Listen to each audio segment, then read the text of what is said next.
I like my tea strong. Every day I drink pour. It is my favorite tea. Neutral, it is good for the spirit and good for health. It is said that if you want to make an apple pie from scratch, you must first create the universe. The same goes for a cup of tea, a jewelry piece, a sculpture, you and me.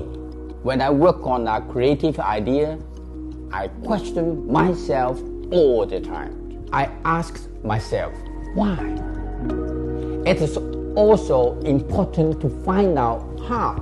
For example, how to set the stones, how to build a solid structure, how to carve a light path, how to convey the story.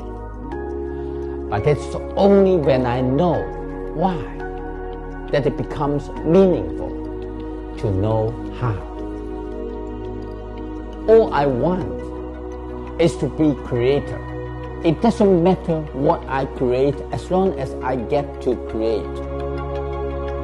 I began as a gemstone carving apprentice in 1973. Poor and uneducated, I did not know what art was. I only knew that I need the skill to survive. But when I saw a piece of malachite, the first piece of stone in my life, something changed in my mind. I was bewitched by their patterns, the colors, their texture. After 9 months in the workshop, I felt that I had to leave.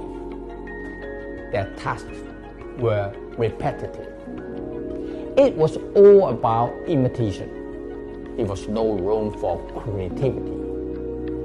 I wanted to create.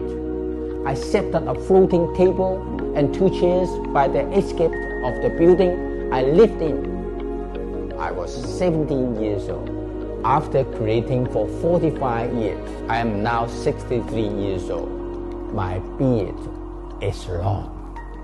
I stopped shaving 20 years ago. I wanted to save time. I prefer to spend all my time on my creations as much as possible.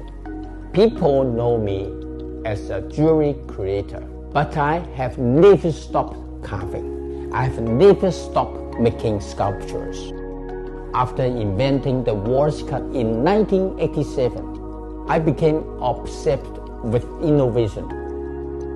Today, I have titanium that is colorful, light, and bio-friendly for my jewelry and large-scale sculpture.